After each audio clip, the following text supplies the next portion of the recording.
صنعت کون سیکھے گا؟ آپ میرے سرکار غوث پاک کا کردار دیکھو، اللہ اکبر۔ سرکار غوث پاک کے دور میں گویا تھا جس کی آواز بڑی اچھی تھی، اتنی اچھی آواز تھی کہ لوگ اس کو گانا سننے کے لیے بلایا کرتے تھے، وہ گانے گایا کرتا تھا۔ لیکن اب سنو اللہ والوں کے کام کیا ہوتے ہیں، سننا ذرا غور سے اس بات کو، شاید کہ اتر جائے تیرے دل میں میری بات۔ انہوں نے غوث پاک کے دور میں جب اس نے گانا شروع کیا نا، میرے غوث پاک فرماتے ہیں سن تیری بڑی اچھی آواز ہے، گانے نہ گایا کر، اس سے اللہ ناراض ہوتا ہے، کچھ اور نعت پڑھ لیا کر۔ وہ کہنے لگا یار دیکھو تو عبد القادر کو میری کمائی سے جلن ہوتا ہے، میری شہرت سے جلتے ہیں، اللہ اکبر۔ غوث پاک کو اور چوراہے پہ کھڑے ہو کے برائیاں کرنے لگا۔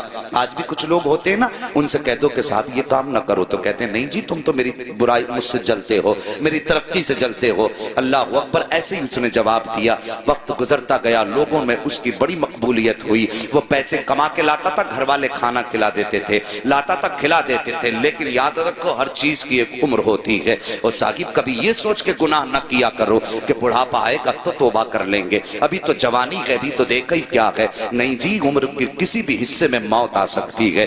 قسمت والے ہوتے ہیں جنہیں بڑھاپا ہاتھ آ جاتا ہے۔ اب تو دیکھا کہ سفید بالوں والے بستر پہ لیٹے رہتے ہیں اور جوان لوگوں کے جنازے گھروں سے ہم نے اٹھتے دیکھے ہیں۔ یار موت کی تیاری کر لو، موت کی تیاری کر لو، اللہ کے بندو موت کو دور نہ جانو۔ موت ہمارا پیچھا کر رہی ہے، ہم موت سے بھاگ رہے ہیں لیکن موت ہمارے پیچھے ہے، ایک دن آ کے ہمیں پکڑ لے گی۔ اللہ اکبر۔ سرکار غوث پاک فرماتے ہیں سن تو توبہ کر لے۔ اس نے کہا نہیں تم جلتے ہو میری ترقی سے۔ وقت بدلا، گلے میں اب اس کے بڑھاپے کے اثر آئے، آواز دبنے لگی، لوگوں نے اس کو بلانا شروع کر دیا۔ لوگوں نے جب اس کو بلانا شروع بند کر دیا، جب آواز ختم ہوئی لوگوں نے بلانا بند کیا، پیسہ ختم ہوا، گھر والوں نے کھانا کھلانا بند کیا۔ کچھ دن تک پیسہ رہا، گھر والے کھلاتے رہے، لیکن جب پیسہ بالکل ختم ہوا گھر والوں نے اس کو کھانا دینا بند کر دیا، اپنوں نے منہ لگانا بند کر دیا۔ جب اپنوں نے منہ لگانا بند کر دیا، پھٹے کپڑے ہو گئے، میلا لباس ہو گیا، کوئی کھلاتا نہیں تھا، مکھیاں بدن پہ بھنکنے لگی، کوئی پاس نہیں بیٹھاتا تھا، جا کے قبرستان میں جا کے بیٹھ گیا، سوچنے لگا ایک دن یہیں پہ آنا ہے، ہو سکتا ہے کوئی مجھے کاندھا نہ دے۔ یہ سوچ کر کے قبرستان جا کر کے بیٹھا، دنیا مخالف ہے، کوئی کاندھا نہیں دے گا، مروں گا تو یہیں رہ جاؤں گا۔ لیکن اللہ اکبر، ایک دن اسی قبرستان کے پاس سے میرے سرکار غوث پاک کا گزر ہو جاتا ہے، اور وہ کریم ابن کریم جو ٹھہرے، وہ سخی ابن سخی جو ٹھہرے، اللہ اکبر، جیسی قبرستان کے پاس سے گزرے وہی لباس اس کا پرانا ہے، مکھیاں اس کے بدن پہ ہیں۔ میرے غوث نے قدم روک دیے، غور سے دیکھا، دیکھنے کے بعد پہچان گئے، یار یہ تو وہی گویا ہے جو چوراہے پہ کھڑے ہو کر میری مخالفت کیا کرتا تھا، جو چوراہے پر کھڑے ہو کر کے میری برائی کیا کرتا تھا۔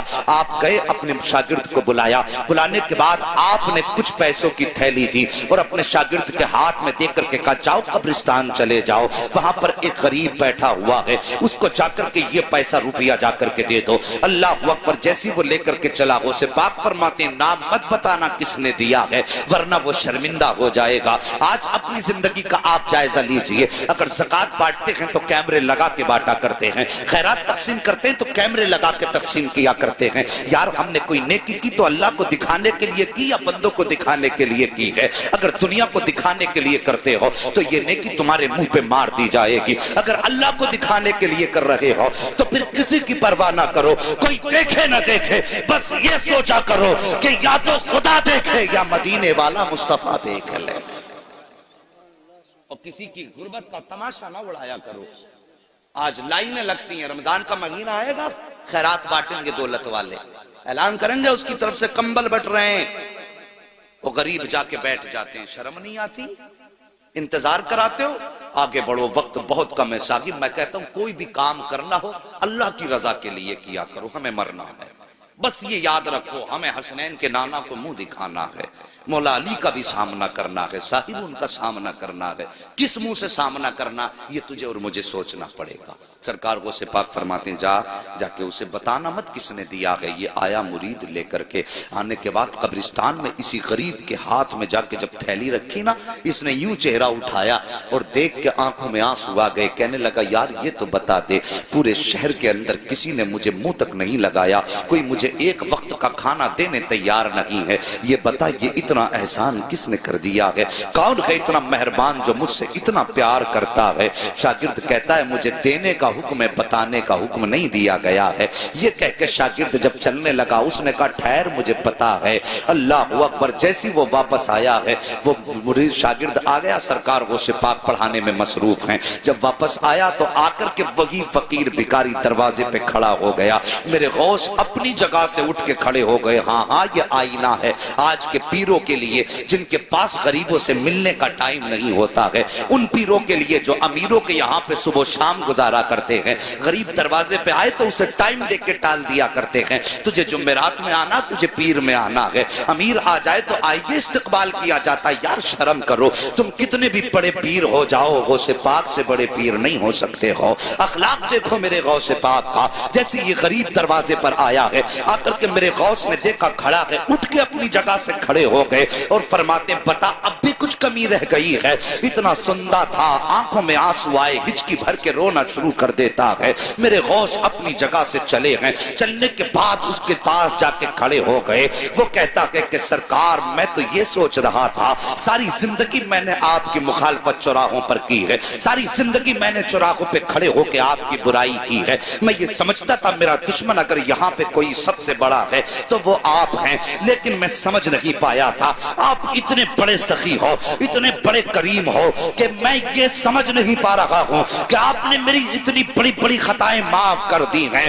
اتنا سننا تھا۔ میرے غوث مسکرا کے کہتے ہیں بتا اور بھی کچھ چاہیے؟ اس نے کہا سرکار مجھے یاد ہے ایک بار جوانی میں مجھ سے کہا تھا کہ توبہ کر لے خدا راضی ہو جائے گا، میں نے آپ کی نہیں مانی تھی، اب بس اتنا بتائیے کیا آج توبہ کروں گا تو کیا میرے گناہ معاف ہو جائیں گے؟ میرے غوث مسکراتے ہیں اور کہتے ہیں لا ہاتھ بڑھا دے، ہاتھ میں ہاتھ دے دے، صرف توبہ سے گناہ کی معاف نہیں ہوں گے بلکہ اللہ تجھے محبوب بھی بنا لے گا۔ اس نے اتنا سنا ہے، تڑپ کے کہتا ہے سرکار کیا اتنا بڑا کرم بھی ہو سکتا ہے؟ میرے غوث کہتے ہیں ہاتھ بڑھا دے، توبہ کرنا تیرا کام ہے اور تجھ کو ولی بنا دینا یہ عبد القادر جیلانی کا۔ نعرہ تکبیر، نعرہ رسالت، علماء اہل سنت، مسلک اعلی حضرت، جشن غوث الورا، نعرہ تکبیر، نعرہ رسالت۔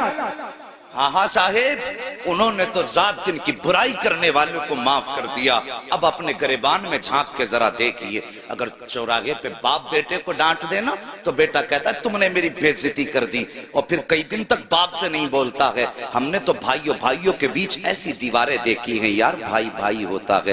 اللہ کی قسم بھائی وہ نعمت ہے، جس دن یہ چلا جائے گا نا اس دن اس کی قدر معلوم ہوگی۔ اور تمہیں پتا کیا ہے بھائی کیا ہوتا ہے؟ اگر بھائی کی قدر جاننی ہے تو کوئی پوچھے میرے حسین سے کربلا کے میدان میں جب غازی عباس کی شہادت ہوئی تھی، میرے حسین نے یوں ہاتھ رکھ کے کہا تھا آج حسین کی کمر ٹوٹ گئی ہے اور تجھے بھائی کی طاقت کا اندازہ نہیں ہے۔ آج بھائی بھائی کے خلاف کھڑا ہوا ہے۔ صاحب کب تک لڑو گے، کب تک لڑتے رہو گے؟ ہم نے تو اپنوں کو معاف کرنا نہیں سیکھا، انہوں نے تو دشمنوں کو بھی سینے سے لگایا ہے۔ پھر کیسے کہتے ہو غوث کا دامن نہیں چھوڑیں گے؟ اللہ اکبر۔ ہم نے یہاں تک دیکھا ہے حضرت جی، یہاں تک دیکھا ہے کہ بھائی بھائیوں کے اختلاف اتنے بڑھ جاتے ہیں کہ گھر کے اندر فنکشن ہوتا، ایک بھائی کے گھر میں فنکشن ہے، دوسرا بھائی دروازہ بند کر کے بیٹھا ہے۔ بھائی کے بچے پوچھ کے کہتے ہیں ابا بتائیے کیا چچا ہمیں منانے کے لیے آئیں گے؟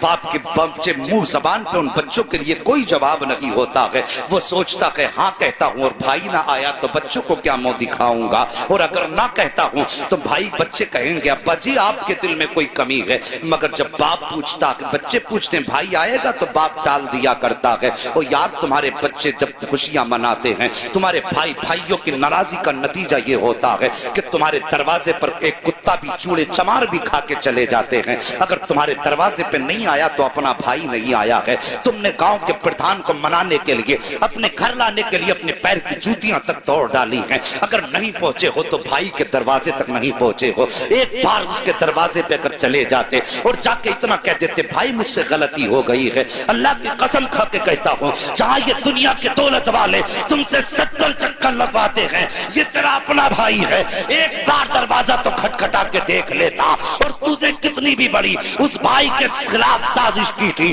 ایک بار اتنا کہہ دیتا کہ بھائی خطا ہو گئی ہے، پھر اس کی آنکھوں میں دیکھتا ماں کی ممتا بھی نظر آتی، باپ کی شفقتیں بھی دکھائی دیتی، خاندان کی محبتیں بھی دکھائی دیتی، اور خون کا ابال بھی دکھائی دیتا۔ وہ کہتا یار چھوڑ دے، جب تو دروازے پہ آ گیا ہے میں نے تجھے معاف کر دیا ہے، تم مجھے معاف کر دے۔ جب تمہاری یہ ملاقات ہوتی تم مدینے سے صدا آتی، اور دونوں بھائیوں ایک دوسرے کو معاف کر کے تم نے مجھے خوش کر دیا ہے۔ جب یہ مدینے والا کہتا تو رب فرما دیتا جب تم نے مصطفیٰ کو خوش کر دیا ہے میں نے تم کو معافی کا پروانہ عطا فرما دیا۔